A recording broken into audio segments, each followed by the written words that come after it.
Hello friends, James Stevenson back with a quick video updating you on Tesla's announcement that they have produced their 6 millionth vehicle. As of yesterday, March 29th, as of the date that I am recording, let's check in with my co-host Loki, who is dancing around in bed trying to find a comfy position. You can keep an eye on Loki and the Loki's bed cam right here below me as I turn my attention to two tweets, one of which I just sent. Quarter with the fewest Tesla deliveries by year. It's Q1 almost every year, and the years that it's not Q1, it's Q2. So like 80% of the time, Q1 is going to be the quarter that has the lowest deliveries of the year, which kind of makes sense, right? If you keep ramping up production all the time, by the end of the year, you'll be at higher production numbers than you will early in the year. Also, seasonality is a thing. If I were to do the same analysis on other companies, Q1 would pop up the most often because that's the coldest quarter of the year, which is when people do the least car shopping, I guess. Seasonality, it's a real thing. Look it up.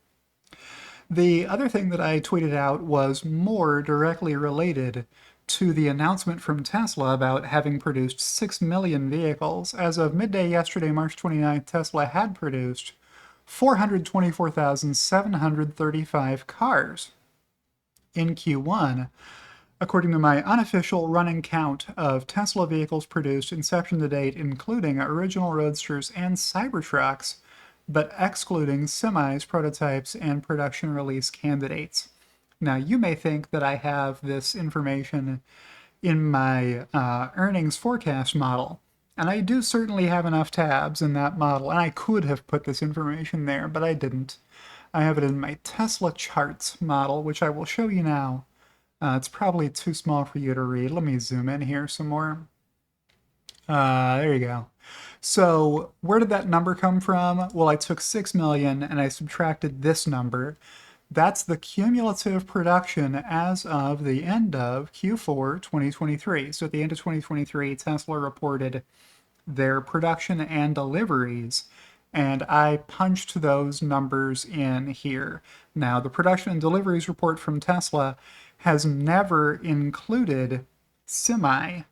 Tesla is producing semi, and they are selling it to Pepsi, but those sales aren't being included on the production and deliveries report.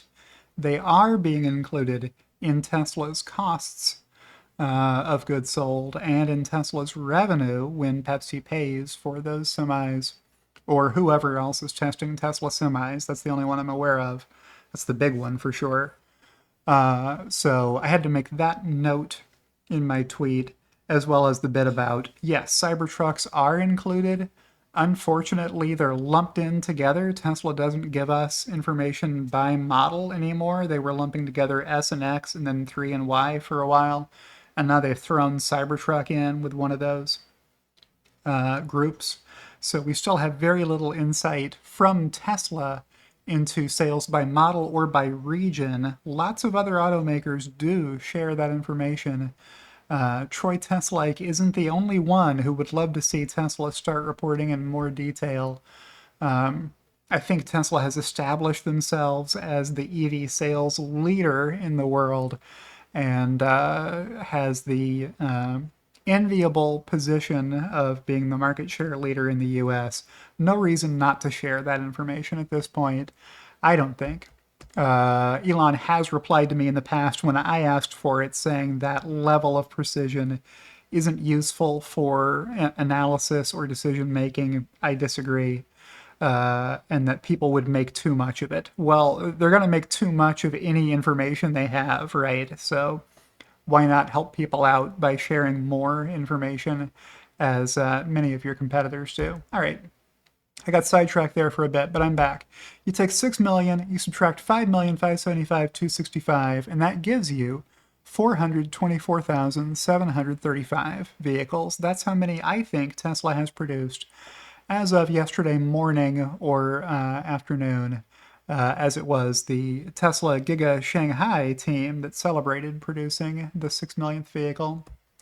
They would have been able to produce more this quarter if not for the sabotage from the misguided terrorist group in Germany to the power supply to Giga Berlin. Crazy story there.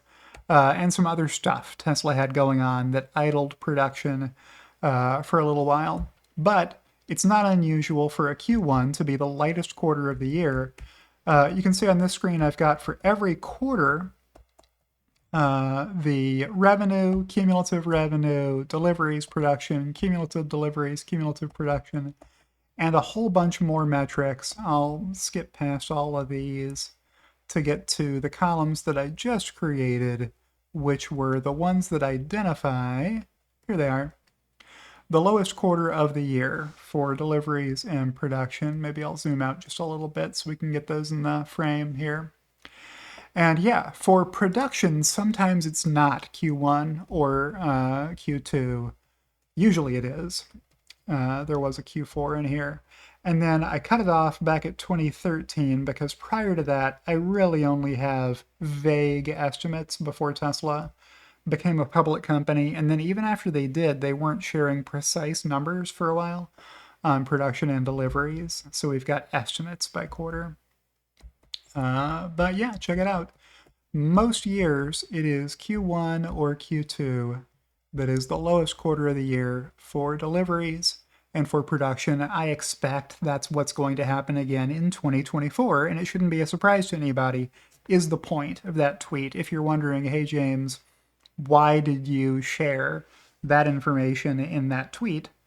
That's the reason, is that only the Tesla Q bears, trolls, haters, short sellers are going to make a big deal about the lower than typical production and delivery numbers in Q1.